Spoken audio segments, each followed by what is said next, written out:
नहमदुहु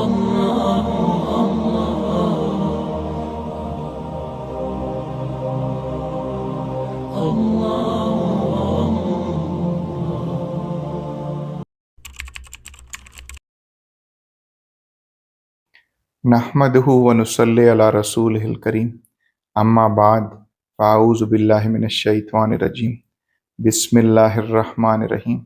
हम आग को कैसे साक्षी मानते हैं? ठीक है, आग को कैसे कीमती मानते हैं? क्योंकि आपने पहले सुना हज़रत मूसा अलैहिस्सलाम जब आग को देखा उन्होंने, तो वो उस दरख्त के पास गए और उस दरख्त के पास नूर की तजल्ली हो रही थी, नूर नज़र आ रहा था। तो वो जो आग है वो अल्लाह था।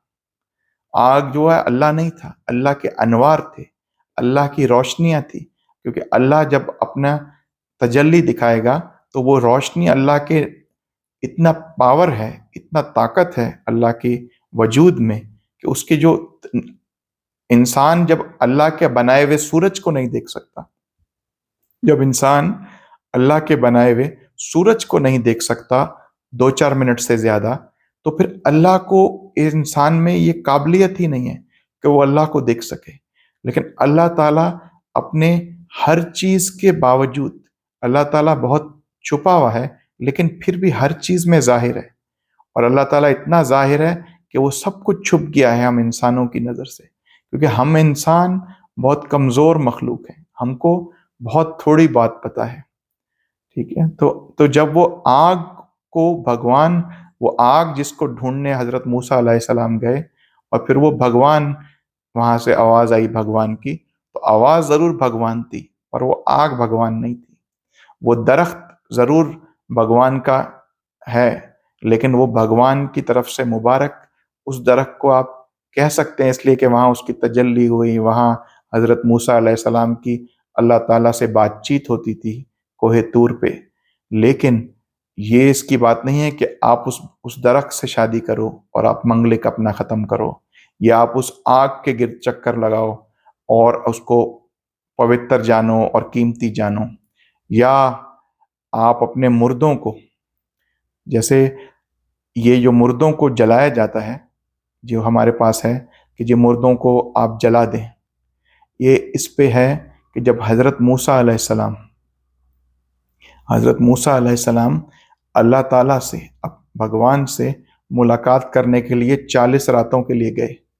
30 रातों के लिए गए थे, फिर 10 रातें और बढ़ा के 40 हो गई। तो 40 रातों के लिए जब चिल्ला काटने गए भगवान के पास, जिसके बाद भगवान ने हज़रत मूसा अलैहिस्सलाम को तौरात दी। तौरात जो 10 कमांडमेंट्स हैं, जो 10 कमांडमेंट्स यहूदी भी उसको मानते हैं, ईसाई भी मानते हैं, मुसलमान भी मानते हैं कि वो 10 कमांडमेंट्स हज़रत मूसा अलैहिस्सलाम को भगवान ने दी, ईश्वर ने दी, अल्लाह ने दी। तो वो जो भगवान है जिसने हमको वो 10 कमांडमेंट्स दी, वो उन 40 रातों की हज़रत मूसा अलैहिस्सलाम के चिल्ले के बाद दी। वो इसी कोहे तूर के पास आके उन्होंने वो 40 रातें गुजारी। लेकिन जब हज़रत मूसा अलैहिस्सलाम इधर भगवान की पूजा कर रहे थे, तो पीछे से जो उनके मानने वाले थे, जो यहूदी थे, आज के दौर में यहूदी कह लें, उस टाइम आप कह लें, जो हज़रत मूसा अलैहिस्सलाम के पैरोकार थे, जो उनकी बात सुनते थे, उन्होंने पीछे से एक बछड़े को अपना माबूद बना लिया। एक बछड़े को, गाय गाय के जैसे जिस्म को अपना माबूद बना लिया। तो क्या हुआ, जब वो हज़रत मूसा अलैहिस्सलाम को अल्लाह ताला ने बताया, भगवान ने बताया कि मूसा, तुम मेरे पास आने में तुमने जल्दी की और पीछे से तुम्हारी जो कौम है उन्होंने बछड़े को माबूद बना लिया। एक गाय के जिस्म जैसे गाय को समझे एक माबूद बना लिया, गाय की पूजा शुरू कर दी है, गाय को अपना भगवान मान लिया है। तो हज़रत मूसा अलैहिस्सलाम बहुत गुस्से में वापस आए अपनी कौम में। उन्होंने देखा कि वो एक सोने की गाय की पूजा कर रहे थे। सब उसके इर्द गिर्द बैठे थे और उसमें से आवाज़ आ रही थी, जैसे कोई हवा चलती है तो कोई जैसे गाय जैसी आवाज़ आ रही थी। तो उन्होंने आके पूछा, अपने भाई पे सबसे पहले गुस्सा किया कि तुम मेरे पीछे क्यों नहीं आए? तुमने मुझे क्यों नहीं बताया कि ये लोग गाय को भगवान मान के बैठे हैं और ये असल भगवान को भूल गए हैं, ये अल्लाह को भूल गए हैं, भगवान को भूल गए हैं, ईश्वर को भूल गए हैं, ये गाय को भगवान बना के बैठे हैं, तुम मेरे पीछे क्यों नहीं आए? तो हज़रत हारून अलैहिस्सलाम ने फरमाया कि मैं ये नहीं चाहता था कि बनी इसराइल, जो हज़रत याकूब अलैहिस्सलाम की औलाद है, जो हज़रत इब्राहीम अलैहिस्सलाम की औलाद की औलाद की औलाद है, तो वो उसमें उसमें तफर्रका पड़ जाए, उसमें लड़ाई पड़ जाए, उसमें फूट पड़ जाए। तो इसलिए मैंने आपके पीछे नहीं आया। तो इन्होंने कहा कि हम इस बछड़े की, इस गाय के पूजा करते रहेंगे जब तक कि मूसा वापस नहीं आ जाए। तो फिर हज़रत मूसा अलैहिस्सलाम आए, तो उन्होंने पूछा कि ये एक सामरी जादूगर था, सामरी जादूगर था, उसने ये गाय का बछड़ा बनाया था। तो हज़रत मूसा अलैहिस्सलाम ने उससे पूछा कि ए सामरी, तेरा क्या मामला है? तो उसने कहा कि मैंने फरिश्ते के कदम देखे। तो ये तपस्या करके, ये कोई भी मेहनत करके ये देख सकता है, क्योंकि फरिश्ते, जिन कुछ लोगों को नज़र आते हैं पर ज़्यादातर लोगों को नज़र नहीं आते, आम इंसानों को नज़र नहीं आते।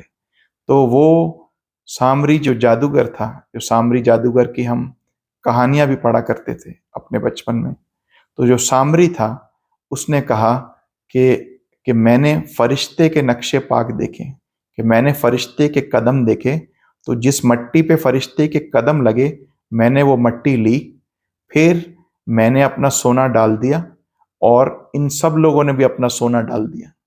तो सब लोगों ने अपना सोना डाल दिया आग में, फिर उस आग से पका के मैंने ये बछड़ा, ये गाय बनाई, और मेरे दिल ने इसको अच्छा मालूम किया कि हम ये गाय बनाएं, और फिर हम सब ने इसकी पूजा की, उस गाय की। और तो हज़रत मूसा अलैहिस्सलाम ने सामरी को कहा कि तेरे बस यही सज़ा है कि तू सारी उम्र ये कहता रहे मुझे हाथ मत लगाना, कि तू मुझे हाथ मत लग के, कोई मुझे मुझे कोई भी तुम्हारे पास आने लगे तो तुम बोलो मुझे हाथ मत लगाना, ये तुम्हारी सज़ा है। ये सज़ा उसको दी गई। ये आज आप देखें हिंदुओं में, हमारे भाइयों में एक कास्ट है, शूद्र कहलाती है। वो पलीत हैं, वो हमारे साथ बैठ के खाना नहीं खा सकते। वो जिस बर्तन में खाना खाते हैं हम उनके साथ खाना नहीं खाते। हम उनको थर्ड क्लास सिटीजन समझते हैं। हम उनको कुछ समझते ही नहीं है कि भाई वो नापाक हैं, वो पलीत हैं, वो गंदे हैं। उनके बर्तनों में हम खाते नहीं, जहाँ वो बैठते हैं वहाँ बैठते नहीं। हर चीज़ हमने उनसे अपनी अलग की हुई है। तो ये वही सामरी, जैसे सामरी था कि मुझे हाथ मत लगाना, कि उसके हाथ लगाने से कुछ हो जाएगा, तो कोई उसके करीब नहीं जाता था। ये वही, उसी से ही आपका ये कॉन्सेप्ट है, ये वहीं से लिया गया है। फिर उसके बाद फिर हज़रत मूसा अलैहिस्सलाम ने सामरी को कहा कि अब देखो, ये हम तुम्हारी जो गाय भगवान है, ये जो तुम्हारा बछड़ा भगवान जो तुमने बना लिया है सोने से, इसके साथ हम करते क्या हैं? फिर हज़रत मूसा अलैहिस्सलाम ने उस बछड़े को, उस गाय को जो सोने का था, जिसमें से आवाज़ आ रही थी गाय की, उसको जला दिया। उसको जला के उसकी सारी राख पानी में बहा दी। यही आज हिंदू मज़हब में मुर्दे के साथ किया जाता है, कि मुर्दे की सारे जिस्म को आग लगा दी जाती है। फिर पूरा जलने के बाद जो उसकी अस्थियां रह जाती हैं, वो जाके हम गंगा में बहा देते हैं या किसी भी पानी में बहा देते हैं। तो आप ये देखें, जो हज़रत मूसा अलैहिस्सलाम ने उस बछड़े के साथ किया, वही सलूक आज हम अपने मुर्दों के साथ करते हैं। कि वो जो प्यारा हमारा, जिसको हम कल तक सब कुछ मानते थे, आज हम उसको अपने हाथ से आग से जला देते हैं। क्योंकि हम बोलते हैं कि आग जो है वो, आग ही अग्नि को साक्षी मान के हमने शादी के फेरे लिए। अग्नि को हमने मुबारक मान के कि हज़रत मूसा अलैहिस्सलाम के दरख्त के बराबर में आग थी, वो जो रोशनी थी, इसलिए हमने उस आग के हवाले अपने प्यारों को कर दिया। जबकि हमारे अल्लाह ने, हमारे भगवान ने, हमारे ईश्वर ने हमको कहा है कि हमें मिट्टी से बनाया, फिर हमें मिट्टी में ही लेके जाएगा, और फिर बाद में इसी मिट्टी से निकाल के हमें खड़ा कर देगा। तो हमको, हम जिस चीज़ की पैदावार है हमको वहीं जाना चाहिए। हमारे भगवान ने कहा है मट्टी में दफनाएं, तो मट्टी में ही दफनाएं। क्योंकि हम वहीं से बने हैं और कहीं से नहीं बने। तो ये बात हो गई मूर्तों की। फिर मूर्ति पूजा कैसे हुई? तो जब हजरत मूसा अलैहिस्सलाम अपने जो मानने वाले थे उनको लेकर निकले और पीछे से दरिया जुड़ गया और फिरौन और उसके तमाम साथी डूब के मर गए, तो जैसे ही वो दूसरी तरफ पहुंचे तो उन्होंने देखा कि कुछ लोग मूर्तियों के इर्द गिर्द बैठे हैं और वो उसकी पूजा कर रहे हैं। तो उन्होंने कहा कि ऐ मूसा, हमको भी ऐसी एक मूर्ति बना दो ताकि हम भी उसकी इबादत कर सकें, हम भी उसकी पूजा कर सकें। तो हजरत मूसा अलैहिस्सलाम ने उन पे बहुत गुस्सा किया कि तुम भगवान को छोड़ के, तुम अल्लाह को छोड़ के, ईश्वर को छोड़ के इन मूर्तियां की पूजा करना चाहते हो, जो कि तुम्हें ना कोई फायदा दे सकती हैं ना कोई नुकसान दे सकती हैं। तो हजरत मूसा अलैहिस्सलाम उन पे बहुत नाराज हुए। तो ये हमारी डिफरेंट डिफरेंट जो हमारी रसूमात हैं, हमारी डिफरेंट डिफरेंट हमारी जो आदतें हैं, जो हमने डिफरेंट डिफरेंट रिचुअल लिए हैं, ये हमने हजरत मूसा अलैहिस्सलाम के उससे लिए हैं। अब आप देखें, हजरत मूसा अलैहिस्सलाम से दो से ऊपर हजरत मूसा अलैहिस्सलाम बनी इसराइल में से हैं। अब हमारे पास राम और सीता का कॉन्सेप्ट है, ठीक है। फिर राम की लंका का कॉन्सेप्ट है, ठीक है। अब राम और सीता, आप देखें हजरत इब्राहिम अलैहिस्सलाम और उनकी बीवी सारा, जो हजरत सारा अलैहिस्सलाम और हजरत इब्राहिम अलैहिस्सलाम, जो एक बीवी थी हजरत इब्राहिम अलैहिस्सलाम की, उनको हजरत इब्राहिम अलैहिस्सलाम को आप राम, इब्राहिम और उसी से आप ब्राह्मण, आज जो ब्राह्मण हमारा एक माशरे के अंदर एक ब्राह्मण तबका है, वो ये ब्राह्मण हैं, ये सबसे हाई क्लास हैं, ये सबसे ऊंचे हैं। जबकि भगवान ने कोई इंसान में फर्क नहीं किया कि ये ऊंचा है, ये नीचा है, ये ऊंची जात का है, ये नीची जात का है। भगवान ने कहा जो सबसे ज्यादा मेरे हुक्मों पे अमल करेगा वो सबसे ज्यादा ऊंचा है, जो सबसे ज्यादा मेरे हुक्मों की नाफरमानी करेगा वो सबसे ज्यादा नीचा है। तो भगवान के पास तो जो सबसे ज्यादा उसके हुक्मों पे अमल करने वाला वो ऊंचा और वो ब्राह्मण है, और जो सबसे ज्यादा नाफरमानी करने वाला डिसोबीडियंट सर्वेंट है, जो वो है, वो सबसे नीचा और वो शूद्र है।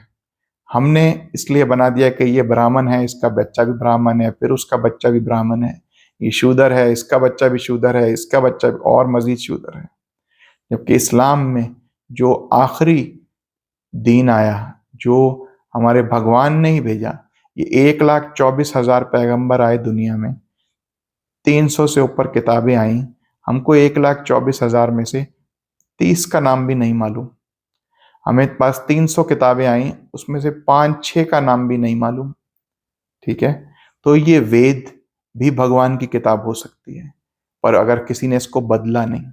इसी तरह तौरात भी भगवान की किताब है, लेकिन उसको लोगों ने बदल दिया। इसी तरह इंजील भी भगवान की किताब है और उसको भी लोगों ने बदल दिया। इसी तरह जबूर भी भगवान की किताब है और उसमें भी बदल गए और लोगों ने छुपा दिया।